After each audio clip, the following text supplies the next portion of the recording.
Hello, everyone. Welcome to our panel this afternoon discussing retaining veterans in their first year of transition into civilian roles. Research indicates that 40% of veterans leave civilian jobs in their first year. I think you're going to find the panelists here have significantly better experience than that, and they're here to share that experience. So don't be a statistic, be part of the solution. For my part, I'm moderating the panel. My name is Bob Wazorek.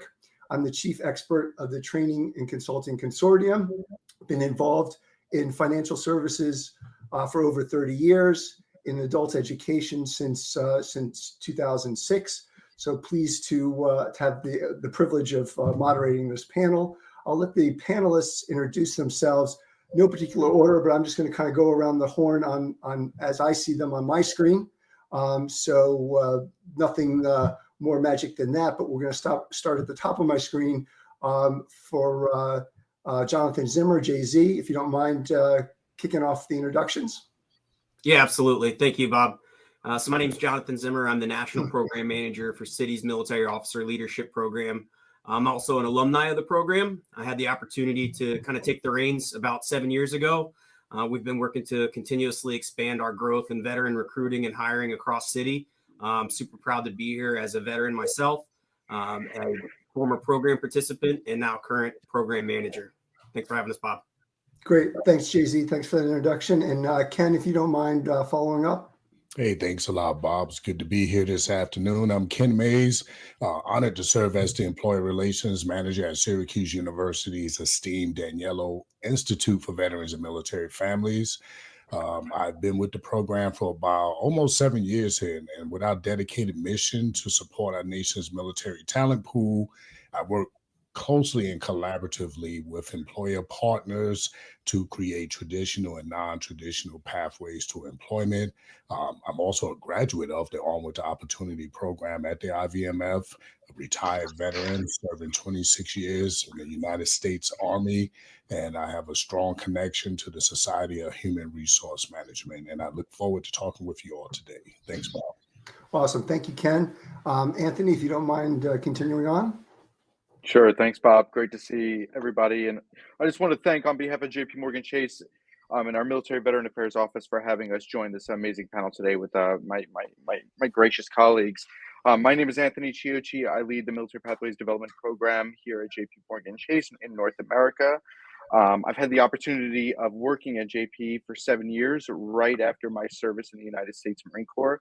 It has been truly an honor to continue my service, working with the great population here of our veteran and our military spouse community. So looking forward to the discussion today, Bob. Back to you. Okay, great. Thanks, Anthony. And then Eric, if I can ask you to continue on the introductions. Sure. Thanks, Bob. And thanks for everybody being on. I'm Eric Stetson, a retired Army officer, and I'm the Director of Engagement and Enrollment for 4Block, which is a veteran support organization. We specialize in career development for veterans and their spouses as they leave the service or while they're still in the service in the Guard and the Reserve. So for the past 7 years, I've had the privilege of working with many employer partners, Citi and JP Morgan Chase amongst those partners, in conjunction with their teams in teaching veterans about career transition and getting into the right careers where they can find meaningful and purposeful work. And that's, I think, key and part and parcel to the discussion today. So it's a privilege to contribute, having learned from so many veterans in the process and from so many employers in the process for veterans transitioning into civilian careers. So glad to join you all. Thanks. Okay, awesome. Thanks for that, Eric. And last but not least, Drew, if you could kindly introduce yourself as well.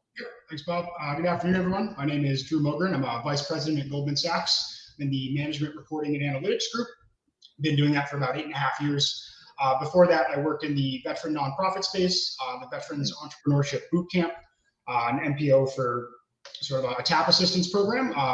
And it's a pleasure to be here. We're much like Anthony mentioned, we have an internal veterans network that has helped me get on this panel. So pleasure to be here. Looking forward to the conversation. Awesome. Thank you, Drew. And with that, we'll get started, and really excited to have, I see a number of good solid number, over 400 people online now. So awesome for being here and sticking through for this last panel. of the day, and I think a really important one. So our topic is retaining veterans. So before we start on the job of how do we retain them, let's just talk about the challenge that we're trying to address. So if no particular order, if any of the panelists would be interested in sharing their thoughts on why let veterans leave or transition out of their first job.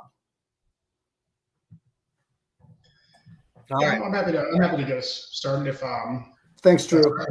Yeah. So I think so in my space at Goldman, I'm in what we would consider to be like the back office, sort of like a data control function, a managerial function with a good portion of reporting. And where I probably see people evacuate the most quickly is when you come into the industry, if you don't know exactly what it is that you want to do, you kind of end up just taking the job that's available.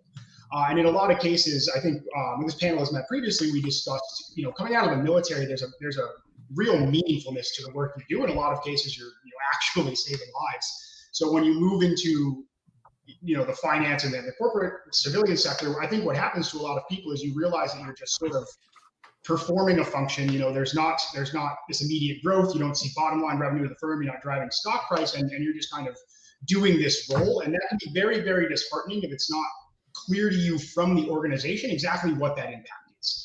And we focus a lot on, describing the value of the jobs that we do. And one of the things I'd love to hear from, some of the other people in this group is kind of how these other programs and these other networks within these organizations can kind of give veterans back that sense of community and fulfillment and all of the perks, I'd say, that you kind of lose when you exit the military.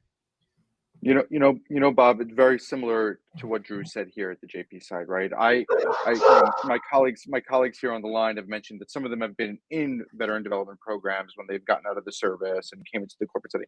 I didn't have that opportunity, right? Most of these programs that we have today really didn't exist. So my challenges were very real to just like many of the other veterans that are on this call here today or that are currently jumping into the workforce, where you felt this sort of imposter syndrome, right? Where you didn't know if you belonged, you didn't know if you were providing a value or you were being valued. You would sit there and sometimes I wanted to crawl on a ball and I wanted to say, I don't think I belong here. I knew when I wore the uniform and I was to the left or to the right of my fellow service members, I was there for a reason. I was here for a purpose. So finding the way and finding a good network of support. And if you translate that, what I'm saying is a formal mentor, right? I always like to promote a non-veteran mentor, right? Because you're going to get the transparency of somebody that has not been in your shoes and can help you along the way with that, their success, followed. So, if we could help our service members and their spouses come into the workforce after, their experience in the service or out of work for quite some time and align them with the right person that, can commit to time and development and be transparent, then you'll see that uptick in retention, so that's my take, my personal experience and what we've done here at the firm. Okay, awesome. Thank you for sharing, Anthony. Yeah, I'll go ahead and chime in, Bob. One of the reasons that I see in my line of work where veterans leave within the 1 year window, it's a mismatch of expectations.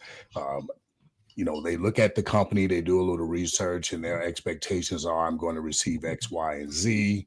But when they get on board, they actually experience A, B, and C. And, that's a lot of what encourages a lot of people to say, you know what, this is not for me. I'm not passionate about this. I need to find a new way to move forward because this is not what I expected it to be. And then it actually affects them on the employer side as well, where the employer may have a certain expectation of the service member. And once the service member is onboarded, they realize, well, maybe this particular service member doesn't really have the skill sets that we're looking for.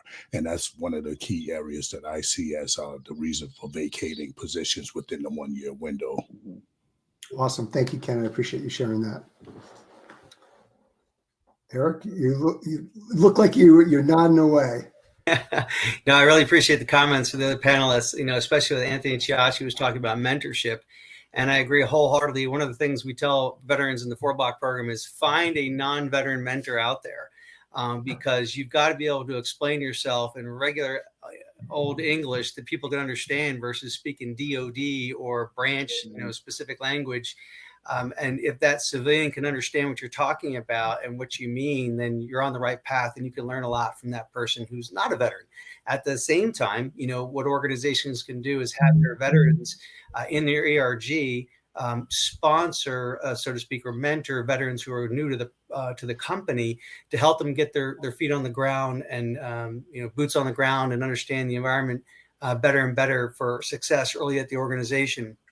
So I think, and that someone also referenced finding additional purpose within the organization through that ERG and other ERGs at the organization comes into play. So non-veteran and veteran mentors for new veterans and organizations, I think is definitely important. Awesome. Thank you, Eric. I'll say, just to add my piece, since I'm the last panelist to go, I think we do a really good job with retention. And one of the things that I really honed in on when changing and taking this program over is creating stakeholdership. Every single one of my people that come in have a purpose. They're mentors. Just as everyone said, it's super important to have mentor-mentee relationships. Every single senior person that comes through my program becomes a mentor to the juniors that are coming into the next cohort. I see a couple questions in the chat box here about how do you recruit the most veterans. The best thing is word of mouth. So all of the people that are coming through the program just serve to the right and the left of a lot of men and women that are also in the same shoes that they were in a few years ago, and they're looking for opportunities. City does a really great job at leveraging those referrals, and word of mouth has been a really key point that we've leveraged to really bring in that next cohort every single year.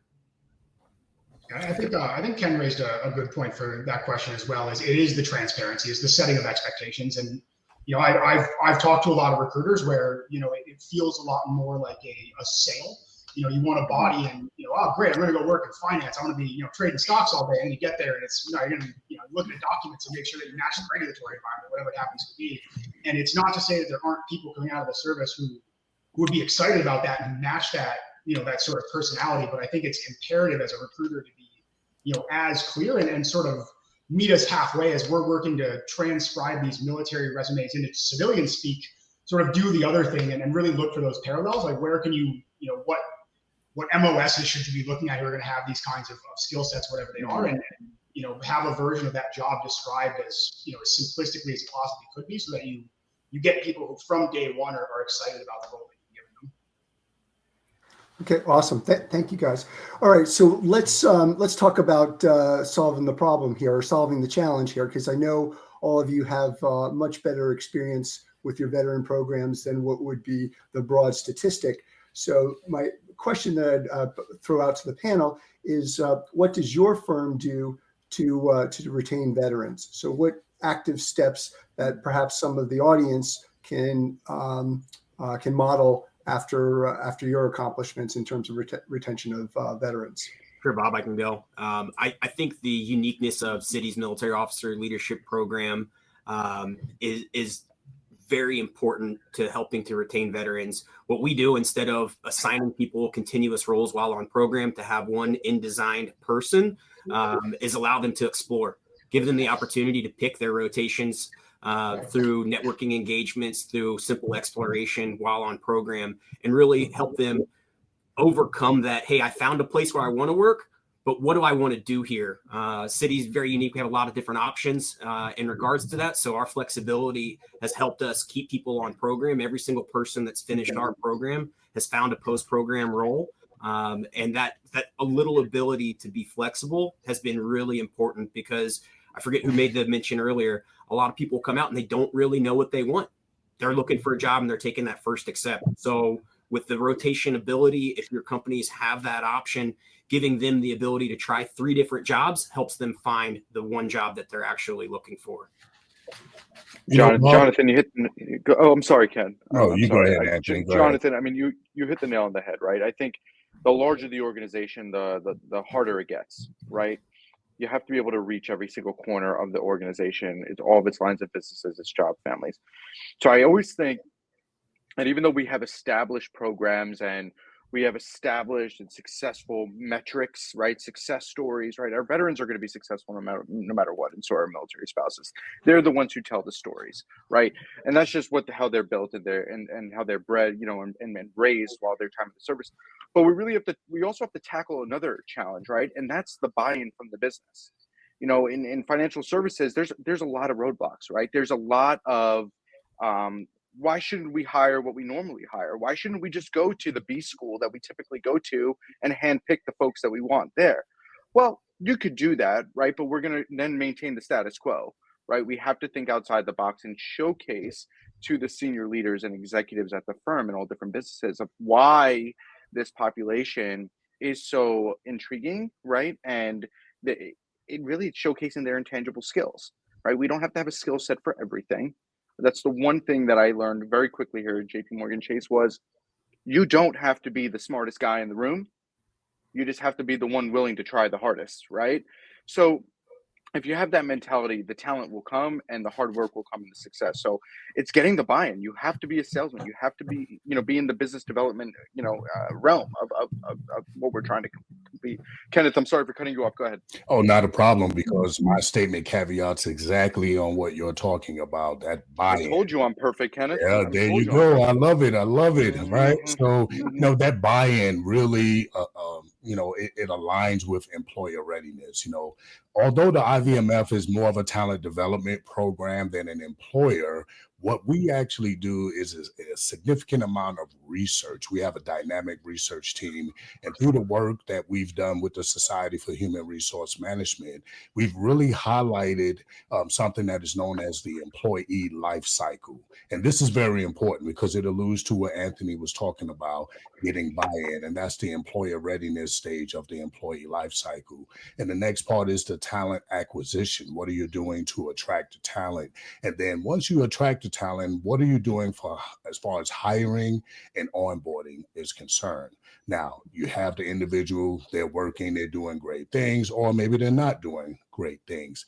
But then the next stage of the employee life cycle is talent development. What are you doing to make sure that their skills are being enhanced, right? Because steel sharpens steel. And then also the talent mobility, right? Because if you keep training individuals, but there's no movement for them, there is no trajectory for a career path for them, that is something that will cause an individual to leave as well. And the best employers that hire veterans, they have mastered the engagement points at every component of the employee life cycle, where there's ensuring that their branding is appropriate for the veteran community, ensuring that their recruiters understand the MOSs or the AFSCs that are out there, hiring and retaining, talent development, giving the people what they need to move across vertically or horizontally within the organization, and then also making sure that there is a strong level of commitment, not only at the top level or the C-suite of the organization, but throughout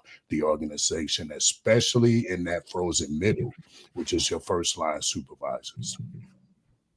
I saw a question from John in the chat. If you already have one of these programs, what would we recommend? And I very quickly, in my experience, like Goldman had these programs in place, but it's not until you're through like the entire onboarding process that can last almost a month. And then you're on the desk and you're getting access. Like you don't meet your mentor until like 6 or 7 weeks in. And I think there would have been a tremendous amount of benefit, at least to me personally, to having that start immediately, right? You come out of the military, and I joined as a campus hire, right? So I'm 4 or 5 years older than, all these people who are doing effectively their first job. I've been to Afghanistan. I feel like a fully formed adult, and there's not any of the recognition for that necessarily. And if on day 1 or 2, somebody came down and said, hey, you got, 10, 15 minutes to talk to who's going to be your military point of contact, your military advisor, that to me feels like it would have been a lot more impactful. The program was still good, but there was that gap where it sort of bred that kind of, anxiety in me a little bit. Like, is there really like a track for me? Am I going to meet people like me? And it's just jumping on that right away, I think would have been a lot more proactive. And whether or not you guys do that, I don't know. I'm happy to answer any questions. I just wanted to expand a little bit on what Ken was saying, and I think to Anthony's point also is so authenticity and transparency is critical across the board of both ends. And we teach veterans going through the program of 4-block that you have to be absolutely authentic and be able to tell your story and know what you want and what's going to bring you satisfaction, what your purpose is.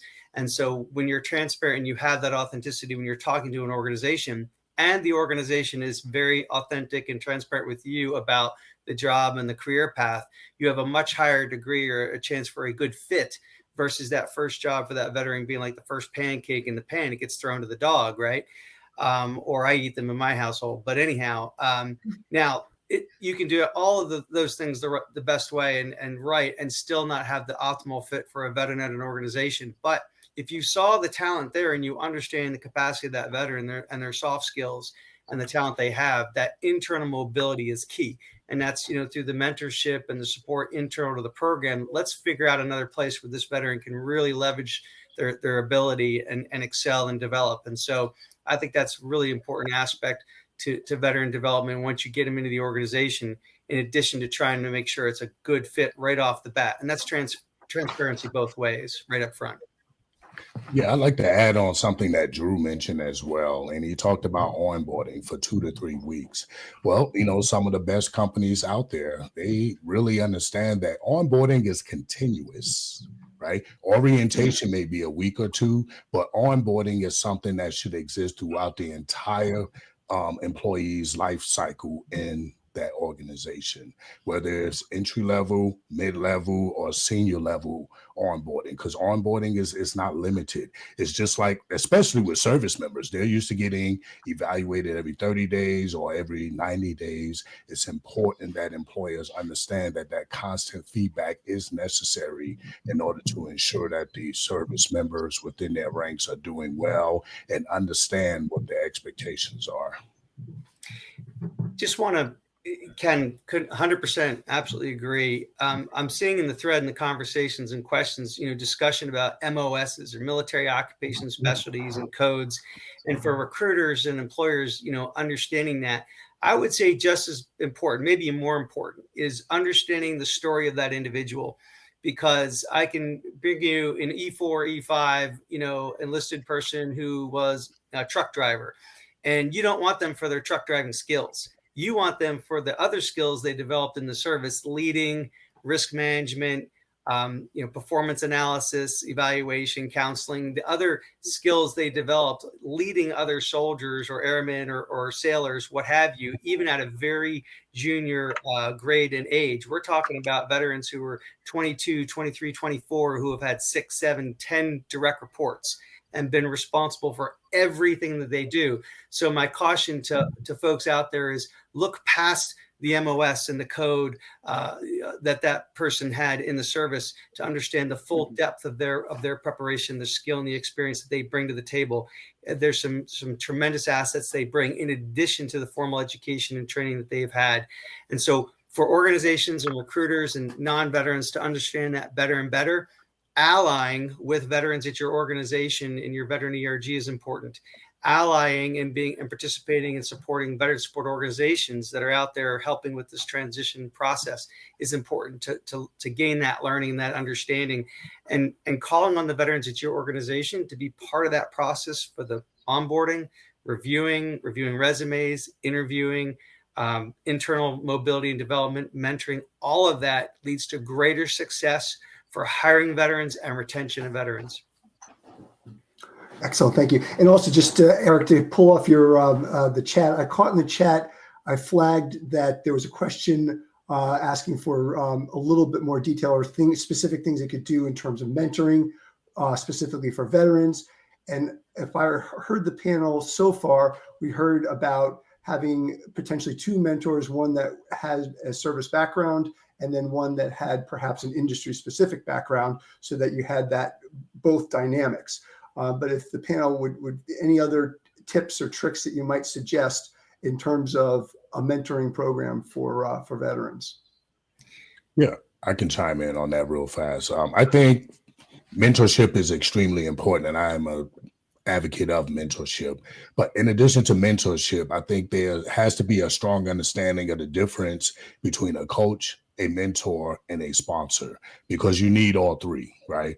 A mentor can give you the pathway to walk based on their experience. But that coach, remember, the coach is going to bring the best out of you. They understand you. They know your strengths. They know your areas of vulnerability, and it's their job to really bring the best out of you and put you on task. But that sponsor is also very important, because the sponsor is the one that has the seat at the table.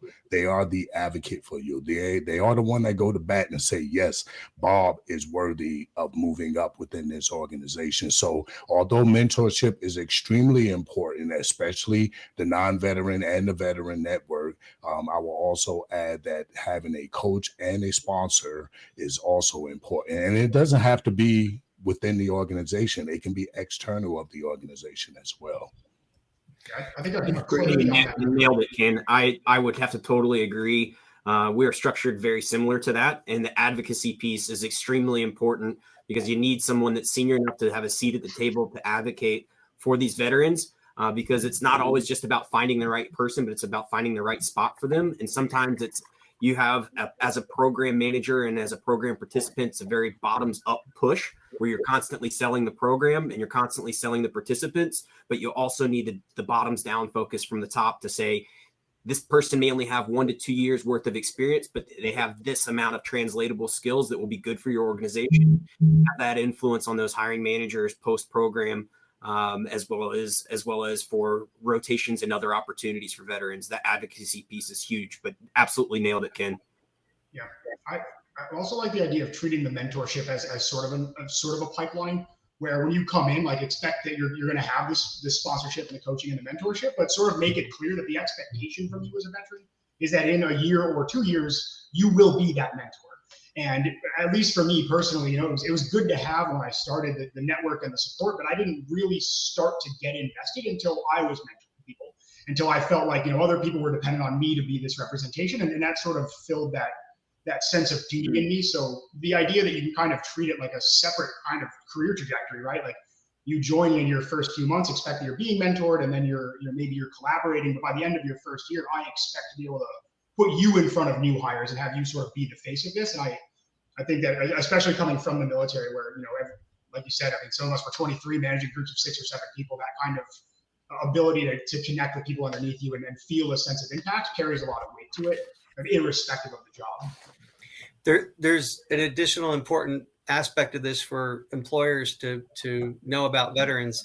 In the military, we learn to be independent operators and to figure out solutions to problems and to get it done. And so we're reluctant to ask for help very often.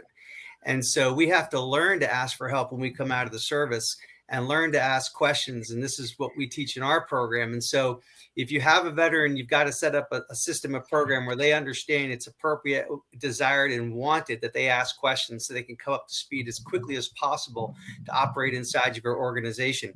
And that means mentorship. So it's part and parcel, to what we're talking about. And having more than one mentor is absolutely an important thing, especially someone mentioned industry specific, yes, but it doesn't have to be just industry. It could be career in general. And so a couple of mentors is important. Finding a coach, internal to the organization is important for veterans as well. And then, by asking a lot of good questions and by staying after it, then you get to earn that sponsor along the way. So there are a couple other items I wanted to bring up also for companies to be aware of as they're trying to develop their programs, is how you are shaping your organization to really be what they call veteran ready. So you understand how to operate with veterans who are still in the service, in the Guard and the Reserve, and the value they bring to your organization, and how you help them and facilitate that continued service. In addition to your veterans who are completely separated out of the service, there's an organization out there called Psych Armor that's developed a lot of background work for organizations to take advantage of. IVMF, where Kenneth works, a ton of data research there that's also supportive to organizations. Sometimes I'll hear, well, where do I find the veterans? Well, they're all over the place. There are lots of places. There's no one source for veterans. So you have to get involved with veteran support organizations, have a veteran ERG, at your organization, and become involved in that community to build those relationships. Because at the end of the day, it's through the relationships you really understand people the best.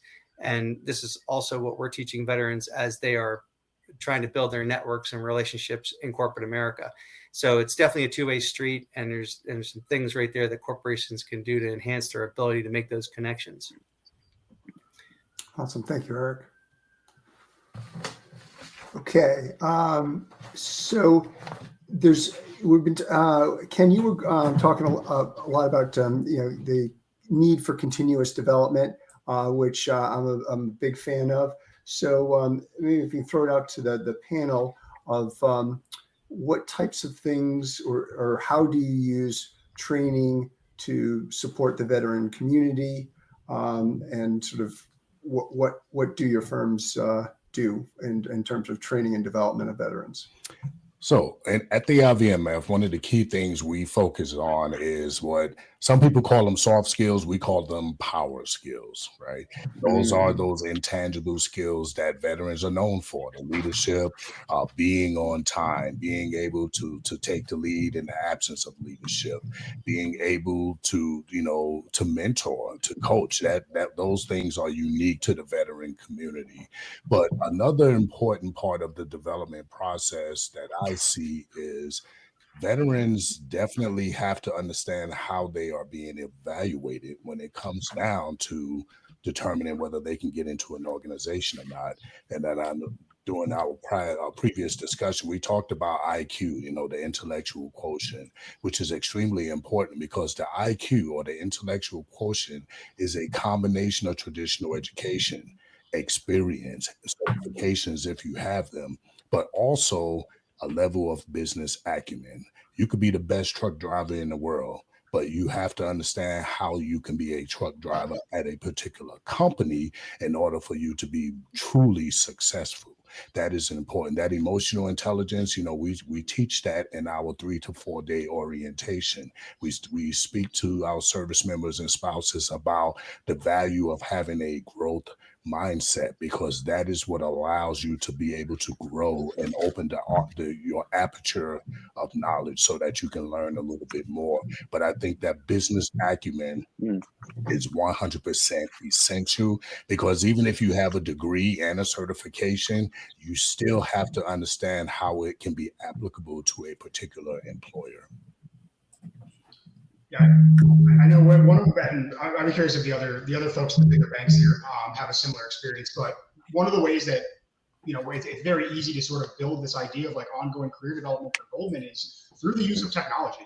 I mean, in the last like 8.5 years since I started at this firm, we used to do stuff that was manually copying and pasting into Excels and print the PDF and just do it the old-fashioned way. And the firms, I think the industry holistically has really embraced this notion of automation and technology. And if you have an organization with the capacity to buy these like coding boot camps for your employees or something like that, it's a very easy way to make somebody feel like they're growing a tangible, like a real skill. Like, I'm better for having worked here.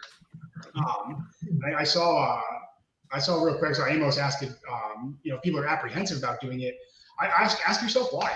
If you're in an organization where veterans are apprehensive about disclosing that status, like, why would they be apprehensive about disclosing that status? Do they feel that there's going to be a negative representation of them to other employees? Right. And if it's not that, then it could just be because there's no real incentive. Why separate myself? So I think it's very important to have that clarity. Why should I disclose the veteran I know? Because there's a network, right? There's support channels, there's opportunities, it's relevant experience, whatever have you. But I think I'd be very curious as to finding out the core of like where the apprehension initially comes from. Well, Drew, I'm so happy you brought that up. I saw that question as well. And then if you have anybody that's apprehensive about self-IDing of who they are, right, and not being able to bring their authentic self, then that organization needs a culture check to begin with, right? So, I don't care. I'll just say it. But, I mean, that's how I feel. But back to, Bob, back to the training piece. For our veterans that are coming out of the service, military spouses, so on and so forth, you have to be comfortable being uncomfortable in new settings, right? You're not going to know everything. You come out of the service with a textbook full of knowledge, textbook of experience, right? And different ways of thinking to be able to get the task done. the easiest part of getting out of the service is actually getting a job, right? And but the hardest part becomes maintaining it. Well, that's where the adaptation comes into place, right? Acclimating to the new firm. And with that, you have to be comfortable being uncomfortable going through trainings, taking advantage of the resources offered to you. There's this stigma that if you take advantage of resources or you go through training or you request help, that there's some negative, tone that's going to come from that. I've always raised my hand and said, I need to go to leadership edge training, or I need to refine my leadership skills, because you know what? You're working with different people all the time. You need to be able to adjust and you need to do better. If you can't look at yourself and say, I need to do better, or I want to do better, then the people that are coming after you are not going to be able to see that example being set, and you're not sending the elevator back down for new people coming in. So that's my take on that. Awesome. Okay. I'll get one more piece, Bob. Just in terms of training, what I think is really important for this population specifically is resume writing and interview skills. A lot of these people, this is their first job, the first time they're exiting the service. I get very heavily branded military resumes, but you have to understand that these people aren't all going to someone who's prior service. So they've got to be able to translate those skills through that process of learning how to write a resume, learning how to story tell, and translate those skills and abilities in the form of an interview. Those are some things that we really focus on later in their program life cycle to help set them up for future success. So not just coming into the program, but how do they get out of the program and how do they continue to progress corporately in their careers? Bob, I want to dovetail off what Jonathan just said. It's so important, especially for the newer veterans coming into corporate America, the workplace for the first time. They may or may not have had a training program where they learned how to tell their story and learn how to write an effective resume to really show who they are and what they bring to the table. And that's why it's important, when you do have a veteran applying for a job, is to have that recruiter take a little extra time, maybe get the assistance of a veteran at their organization to understand the individual better, because you may discover just how much that individual has to offer and move them forward in the interview process and hiring process. Same thing for hiring managers when they have the opportunity to do that. Spend a little extra time to make sure you're not letting slip by a tremendous asset to your organizations because they haven't had the time and the training and learning how to present themselves on paper or even effectively tell their story. Too many veterans don't value the experience they have and understand everything they bring to the table, and so that you just have to be aware of that as an employer. So. Okay, I appreciate that. Awesome. Thank you all. We're at time here, so we're at 3:50. So I want to thank everyone for attending. We had almost 500 people listening to this panel. So awesome for you guys to share and make an impact because our veteran population is already extremely well trained. And it's for the rest of us in corporate America to continue to take advantage of that investment that our country has made in those veterans, and to continue to develop and further the investment, and then help them in their civilian careers. So thank you all for joining and participating in our panel. Yeah, Bob, and to all the speakers today, we'd like to sincerely thank you on behalf of the whole Vets Indexes team and all of our partners along the way. And we really couldn't have done it without all of you. And we'd like to thank our sponsors, all the speakers, all the moderators along the way. This is the 9th time we hosted this conference. We had almost 2,600 folks registered.